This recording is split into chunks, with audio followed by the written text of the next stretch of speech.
Bom dia, boa tarde, boa noite a você que assiste esse vídeo. Meu nome é Gustavo Depp, sou advogado de direito autoral e contratos. E separei aqui um trecho de uma entrevista do Chico Buarque para o programa Vox Populi, em que ele fala de direito do autor. Eu já fiz vídeos mais curtos sobre isso no meu Instagram, no meu TikTok. Aí resolvi fazer um reactzinho aqui pra gente, tá? E eu vou tecer alguns comentários sobre isso.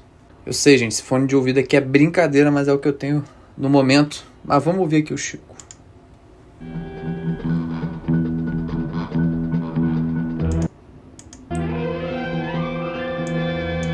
Chico, você é um bom compositor, mas como cantor, deixa um pouco a desejar. Por que você grava suas próprias músicas? Pois é. Eu falei isso antes, quer dizer, eu não sou muito bem aceito como cantor, e gravo, e discos vendem, né? Eu comecei a cantar, digo a verdade, comecei a cantar porque não poderia viver como compositor, de direito de autor não poderia viver. Hoje posso viver trabalhando para teatro também e tal, direito de autor e tal. Mas acontece que eu gravo meus discos e as pessoas compram. Então fica chato, né? Não gravar. Tecei alguns comentários sobre isso. O Chico estava em outro contexto, né? É de 79. Então a gente estava no contexto da nossa antiga lei de direito autoral, tá? Que é de 1973. Antes a gente não tinha uma lei específica, a gente tinha um Código Civil que tratava sobre direito do autor e direitos conexos. Mas por que ele fala isso? Né? Eu acho que ele dá não sei se uma exagerada, né, jogando charme aí, mas o fato é, quando você é autor, você compõe, né? Isso aí eu até tenho que pesquisar como funcionava naquela época, mas vamos pensar aqui que a gente está falando do contexto de hoje, 2024, e a nossa última legislação é de 98, então a LDA 9.610 de 98, estou usando ela como base, tá? Não estou usando a lei de 73. O autor, ele não faz show, né? Se ele for somente compositor, ele não faz show. Então, o raciocínio do Chico, quando ele fala isso, é entre linhas falar, se eu só compusesse, eu não faria show. Se eu não fizesse show, eu não teria os cachês, né? O dinheiro do cachê para música, que é o grande, né? O grande ganha-pão, quando você consegue botar realmente, né, o leite lá na mesa, na boca das crianças, o pão e o leite. E a gente sentiu isso muito forte na pandemia, né? Mas apesar dessa questão, né, ou melhor, levando essa questão em consideração, é que a gente pode analisar os royalties recebidos pelos autores, né, como uma certa forma ali de compensar, falando no contexto da execução pública, tá? Esse tipo de discrepância. Por quê? Quando toca um fonograma na rádio, quando toca um fonograma no festival, né, quando você está ouvindo ali no mercado, ou seja, quando está havendo a execução pública desse fonograma, a gente tem 1/3, né, desses royalties indo para os titulares de direitos conexos. Quem são eles? Intérprete, produtor fonográfico e músico executante. Intérprete 41,7%, produtor fonográfico com 41,7%, e músicos executantes com 16,6%, e 2/3 para os titulares da obra, que são os compositores e as editoras, beleza? Se houver, pode ser só para os compositores também. Então, tem uma certa compensação aí.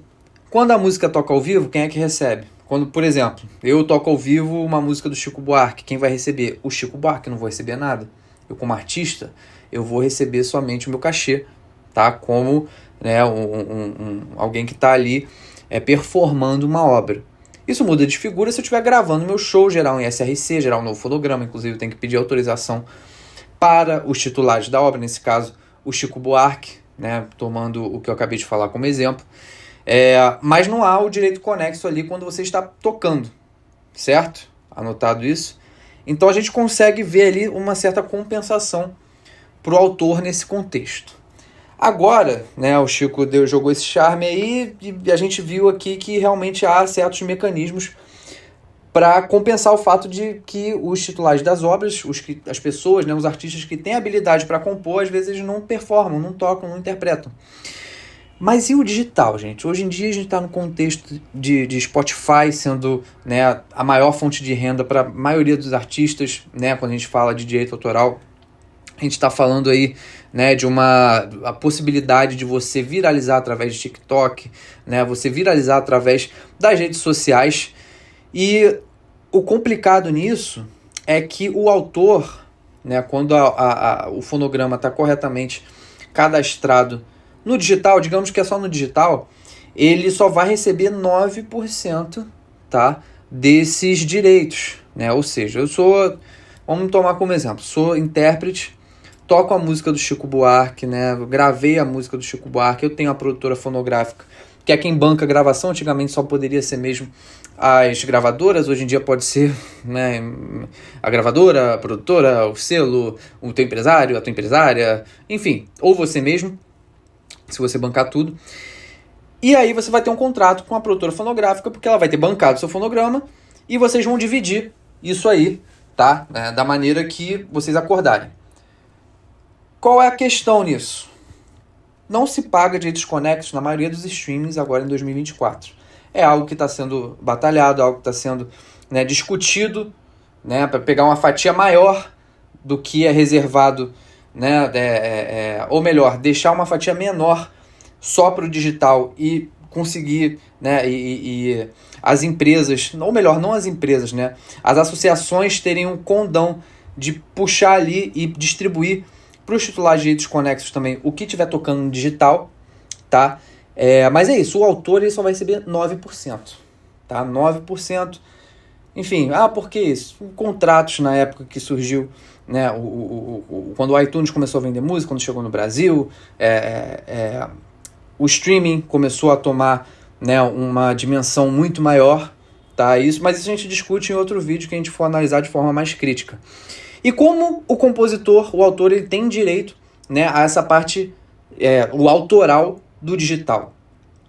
Hoje em dia, né, já estão começando a se abrir algumas possibilidades. Mas, em primeiro lugar, o autor, a princípio, não pode ser o responsável de ir atrás e receber esse dinheiro diretamente. Na execução pública, basta que você esteja cadastrado, filiado a uma associação e suas obras cadastradas corretamente, tá? E óbvio, você tem que ficar de olho se tem alguma coisa retida, né? Se o cadastro está certinho mesmo, mas via de regra é isso. Mas no digital você precisa ter uma editora, via de regra, e a editora precisa estar cadastrada, né? Precisa fazer parte da UBEM, que é a União Brasileira de Editoras Musicais, porque a UBEM ela tem um contrato com uma empresa chamada Back Office, né, lá da Argentina, e a Back Office ela faz essa análise de dados toda, né, de execuções no digital e separa lá, né, os fonogramas que estão corretamente, que fazem menção corretamente a uma obra, tá, que está lá com o seu ISWC, que é o código identificador da obra, e vai repassar para os titulares dessa obra, tá? Por que assim? Porque se definiu assim, né, na época que foram negociados esses direitos, tá, toda essa tecnologia utilizada para fazer essa identificação e tudo mais. Mas até a Bruna Campos, né, que é especialista em direito autoral, falou recentemente que algumas associações estão começando a fornecer esse serviço, que antes era só de editoras ligadas ao bem, só que é um contrato diferente, né? A Bruna Campos também deixa isso claro, é um contrato diferente. Você é filiado a uma associação, você não vai ter direito a isso automaticamente. Você vai ter o direito a isso após você assinar esse contrato com as associações, beleza? Eu acho que o BC e a Abramos começaram a fornecer essa possibilidade, mas até vale dar uma pesquisada maior, mas até a princípio é isso, tá? Então assim, gente, resumo da ópera hoje, 2024, apesar, né, de tudo que eu falei da lei de direito autoral, dar esse suporte, digamos assim, não é nem um suporte, né, um reconhecimento do trabalho do compositor, da capacidade artística do compositor, né, afinal o fonograma ele sempre vai nascer de uma obra, o fonograma não nasce sozinho, né, e deu essas compensações, né, na forma de arrecadação, mas só que agora com o digital, gente, a gente volta para o Chico. Ele pode ter feito um charme lá na época, e fazia sentido lá na época também, tá? Mas hoje em dia faz muito mais. Se você não está interpretando o fonograma, então você provavelmente você não vai pegar a maior parte desse dinheiro que está no digital, e o digital só vai pagar, né, via de regra, o intérprete de produtor fonográfico. Tá bom? E isso, né, se você é compositor, tá nesse contexto, sei tudo disso. Tô sacando, Gustavo. É isso aí mesmo, tal. Tem que ficar ligado nisso. Se você não for, se você é compositor e você também é intérprete, mas o fonograma que viralizar for de outra pessoa, a pessoa conseguiu liberação com você, você deu ok, pô, gosto muito da sua arte, pode gravar aí, viralizou o fonograma de outra pessoa, tá rodando Spotify pra caramba, TikTok. Cara, você tem que levar em conta como você vai realizar essa liberação. Porque de repente, você não vai ver tanto esse dinheiro quanto o intérprete está vendo. Então é algo para você levar em conta na hora de realizar uma liberação. Tá? Porque, vou repetir, quem vai ver esse dinheiro, né, do digital vai ser o intérprete e vai ser o produtor fonográfico, via de regra. Acordos são mais livres que isso, mas eu estou falando da prática mais básica do mercado. Beleza? Então, assim, reflitam, compositores, reflitam primeiro se vocês estão fazendo o cadastro certo das suas obras. Tá? Eu também sou compositor, eu faço meia culpa porque nem todas as minhas obras estão cadastradas certinho. Tá? Então, não é simplesmente um esporro aqui que eu estou dando em você, não. Eu estou refletindo eu mesmo. O Gustavo advogado está falando, mas o Gustavo, artista, compositor, tem que correr atrás disso. E as liberações que você fizer, ponha isso na ponta do lápis.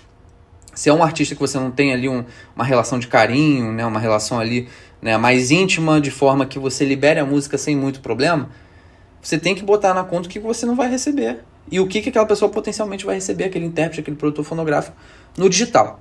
Beleza? Se você curtiu o vídeo, me segue aí, estou investindo bastante aqui no YouTube, né, cada vez mais. Tem o meu curso, o Kit de Sobrevivência no Mercado Musical, que eu falo sobre direito autoral, né? Para você que é artista principalmente, tem muitos advogados que assinam o curso, eu amo todos eles, mas quero ver mais artistas nesse curso, beleza? Só entrar no link que tá aqui na descrição, tá? O valor é muito acessível, né? Eu quero vocês, né, junto no grupo com os alunos, eu quero, ajudar vocês, né, os artistas, como eu falei, principalmente a dominarem pelo menos alguns conceitos de direito autoral. Tá, que eu trouxe aqui alguns, falei sobre associação, falei sobre ECAD diretamente, falei sobre royalties de execução pública, do digital. Eu quero que você domine isso para não ter mais problema na tua vida e você saber escolher que profissionais vão trabalhar com você. Por mais que não vai ser você que vai negociar os teus contratos, as tuas coisas, você precisa saber delegar, né, para quem saiba fazer isso de forma adequada e que não vai te passar para trás. Beleza? É isso. Deixa um like, deixa um dislike, né, se inscrevam aí no canal, né, que vai ter muito mais conteúdo por aqui, tá? Nos próximos dias, meses e quiçá anos. Um abraço.